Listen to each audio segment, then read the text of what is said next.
बाई पोटुशी हाय म्हणलं की सासू नंदांचं ससेमिरा सुरू होतं. पहिला पोरगाच पाहिजे म्हणून वंशाला दिवाना ग. मग त्या दिव्यानं पुढे जाऊन दारू पिऊन पेटाटात लाथ मारली आणि वाऱ्यावर सोडलं तरी चालतंय त्यांना.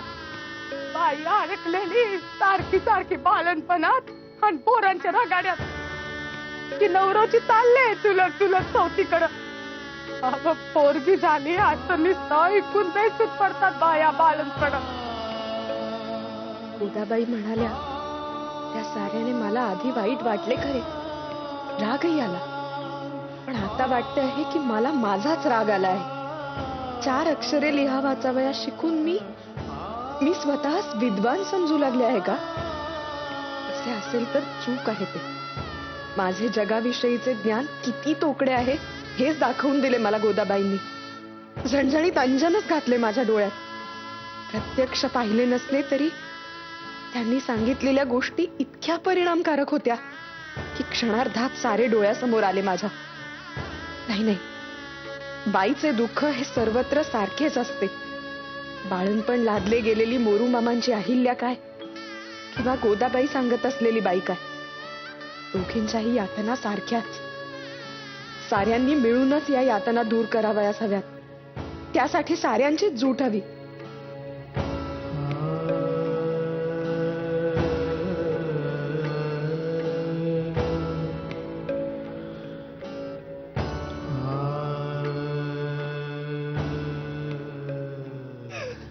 काय गरज होती तुला असं समज बोलायची?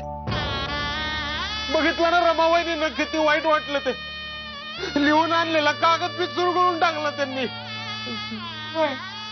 आता मला बी तसंच वाटतंय दादा. तर मी तरी काय करू र? अरे त्या जे बोलत होत्या ते समजा अगदीच गुळणी होता बघ.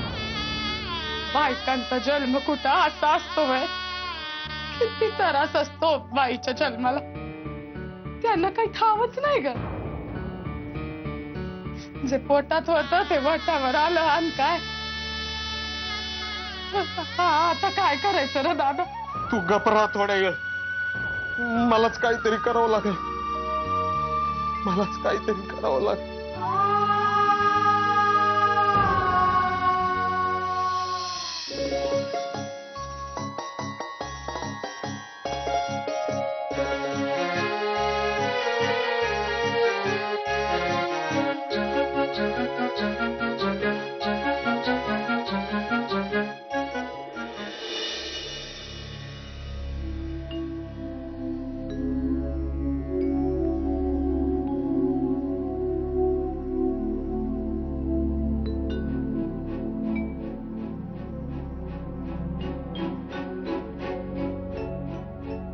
हे काय शांतावंच, तुम्ही का अशा स्वस्थ बसला आहात? अहो त्यांचा निबंध झाला असेल कधीच लिहून नेहमीप्रमाणे. पण मी नाही इतका वेळ पाहिलं त्यांना लिहिताना. काय हो शांतावंच, काय झाले? नाही, झालाय तसा निबंध लिहून, पण खरं सांगू का, मनासारखा नाही झाला. काय हो, तुमचा तर हातखंड आहे. नेहमी तुमचाच निबंध सर्वात चांगला असतो. शिवाय या विषयावर आपल्याकडे नेहमी बोलणी चालतात, तेव्हा तुम्हाला कठीण वाटावयास नको. बरोबर आहे, पण खरे सांगायचं तर यावेळी रमाबाईंमुळे माझ्या मनावरती दडपण आलंय. मागे त्यांनी नाशिकमध्ये एका सभेमध्ये भाषण केलं होतं. पुण्यासही 1-2दा त्यांनी भाषणे केली. त्यामुळे त्यांच्या पुढे माझा निबंध फारच फिक्का पडेल असे वाटते. मी तर ठरवती आहे की यावेळी मी निबंध वाचूच नाही.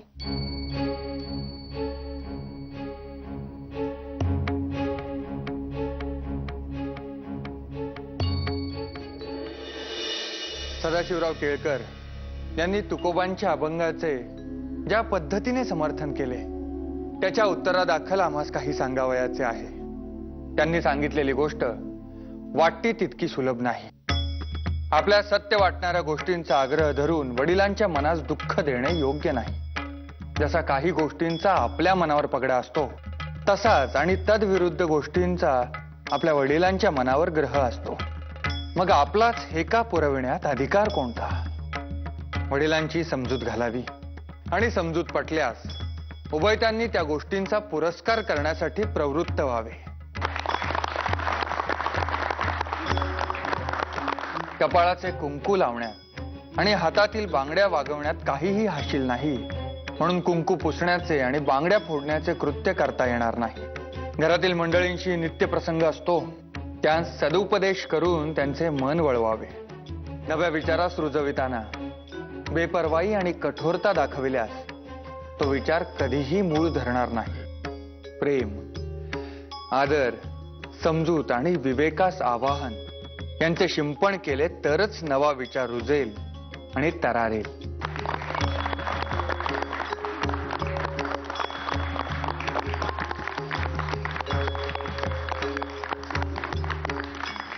दाटुनिया येता मेघ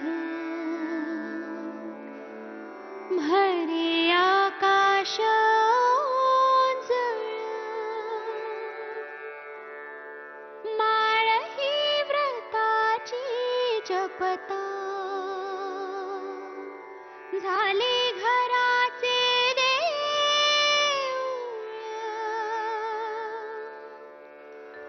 झिजे पायरी होऊन जन्म चंदना सारखा, त्याच्या कृतार्थ डोळ्यात झोले उंच माझा झोका, उंच उंच माझा झोका, झोले उंच माझा झोका.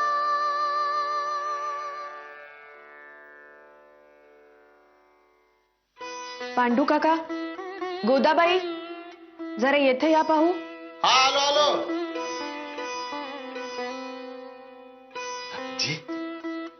बसा येथे. मी आता नवीन निबंध लिहिला आहे, तो वाचून दाखविते तुम्हास. हो पर नाही वहिनी साहेब, काय माहिती का, ह्या गोदीला त्यातलं काही कळत नाही. काहीतरी बोलली असेल झालं. नाही तुम्ही मगाशी जो निबंध लिहिला होता ना, तो छान होता. हिला काय कळत नाही, काय ऐकू नका हिचं. वैजी चुकलं माझं. हा व मी आजी बघती जे अनुभवाला येतं तेच बोलून गेलो मी. माफी करा वहिनीचा. मी बसा म्हटले ना.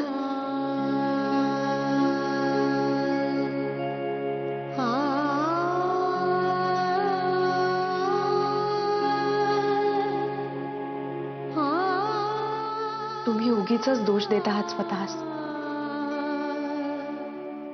पांडू काका, उलट मला तर गोदाबाईंचे आभारच मानावयास हवे.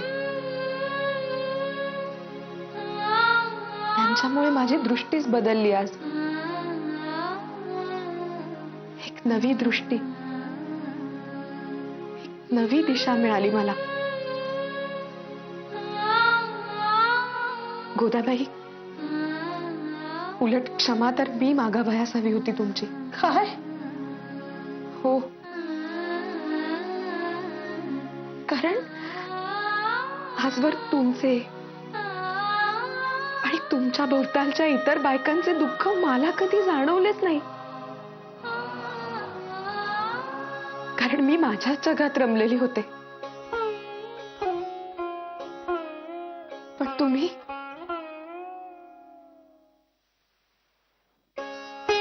तुमच्यामुळे खरेच खरेच डोळे उघडले माझे. बरे, मी आता निबंध वाचते. हा, स्त्री ही लक्ष्मीचे रूप आहे असे आपण मानतो, परंतु हे कौतुक फक्त मूठभर स्त्रियांच्या नशिबात असते.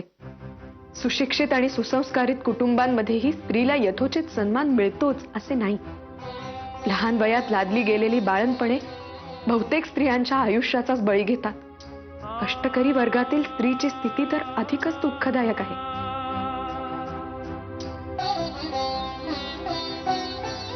तिच्याही कपाळी बाळंतपणे लिहिलेली असतातच, पण अनेक वेळा मुलगी झाल्यास छळ सोसावा लागतो. उरावर सवत आणून बसविली जाते. शिक्षणाचा गंध नाही, हाती फुटकी कवडी नाही, घरात मान नाही आणि गळ्यात लहान लहान मुलांचा पाश मात्र आहे. अशा कष्टकरी स्त्रीस कोणाचाच आधार नाही असे जाणवते. ज्यांची सांपत्तिक स्थिती चांगली आहे अशा स्त्रियांनी एकत्र येऊन अशी एक सभा चालवावयास हवी, जेथे अशा गरजू स्त्रियांचा आधार मिळेल, शिक्षण मिळेल आणि आपल्या पायावर उभे राहण्याची ताकद येईल. नुसत्या फुकाच्या शब्दांची सहानुभूती दाखविण्यात अर्थ नाही, तर त्यांचे व आपले जीवन प्रत्यक्षात बदलेल आणि सुखी होईल असा मार्ग सत्यात उतरविणे हे आजच्या स्त्रीचे सर्वात मोठे कर्तव्य आहे असे मला वाटते.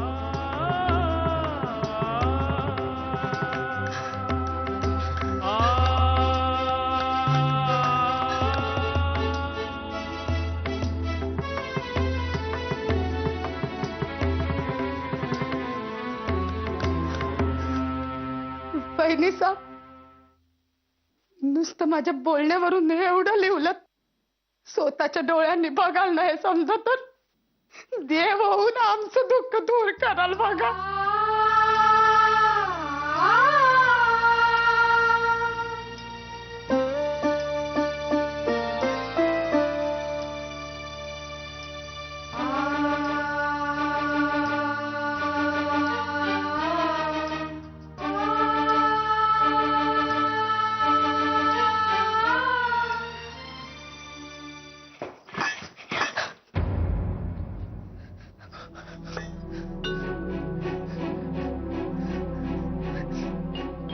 गंगा,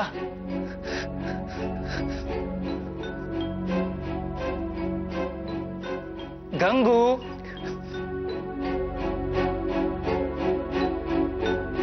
गंगा, गंगा, अगं गंगा थांब ना. अगं माझे जरा काम होते तुझ्याकडे. काय काम आहे? अगं हळू बोल ना. बरे मी तुला हाक मारित होतो, तुझं लक्ष कुठे होते? काय हाक मारलीत तुम्ही? गंगा.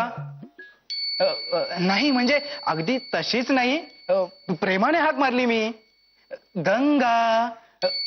नाही चुकले का? हा आठवले. गंगू. म्हणे गंगा गंगू. हं?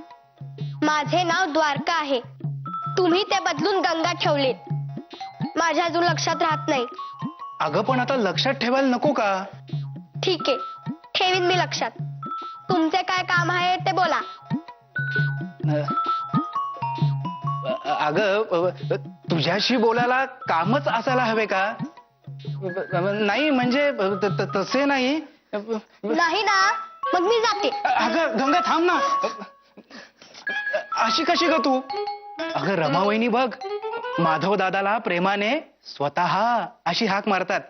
किती गोड वाटते कानाला, किती छान वाटते ऐकायला. तूही मला तशीच हाक मार ना. मी नाही काही हाक मारायची तुम्हाला, तुम्ही नाही आवडत मला.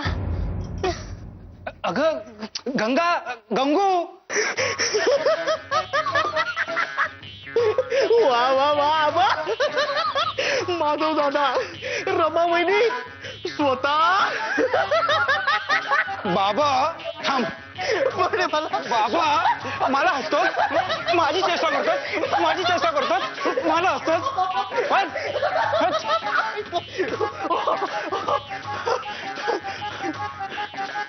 स्वतःनी मारले.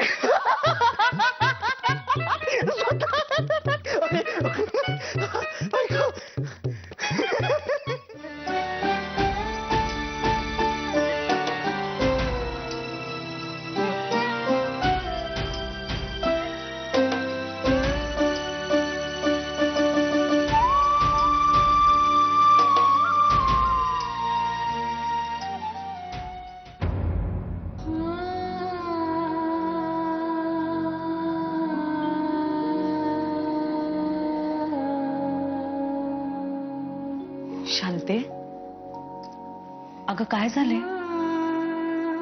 अशी का बसलीयस उदास? अगो काय विचारते मी? काय झाले? मनास काहीतरी लागलेले दिसते तुझ्या. सांग मला.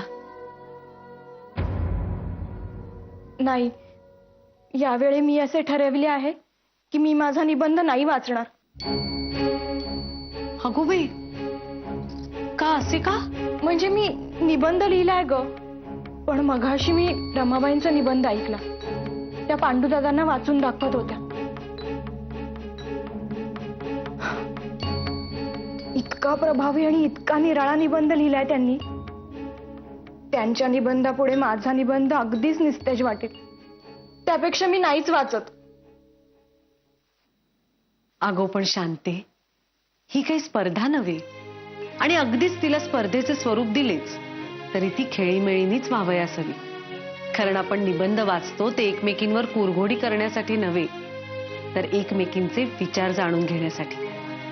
कारण प्रत्येकी जवळ काही ना काहीतरी वेगळा विचार असतोच ना.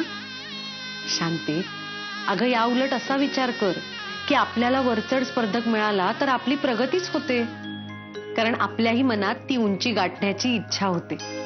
तेव्हा तू असे कर, नव्याने निबंध लिहून काढ, पण ईर्ष्या किंवा निराशा मनात न आणता. नाही आई, रमाबाईंचा निबंध ऐकल्यावर नवीन विचार मनात येतच नाहीये. आजपर्यंत मी नेहमी निबंध वाचत आले आणि माझं कौतुकही केलं साऱ्यांनी. पण आता मात्र सारे म्हणतील, छे, यावेळी निराशा केली शांताबाईंनी. नकोच, त्यापेक्षा मी नाहीच वाचत निबंध. अगो शांते, अगो अगो शांते, ऐक माझं.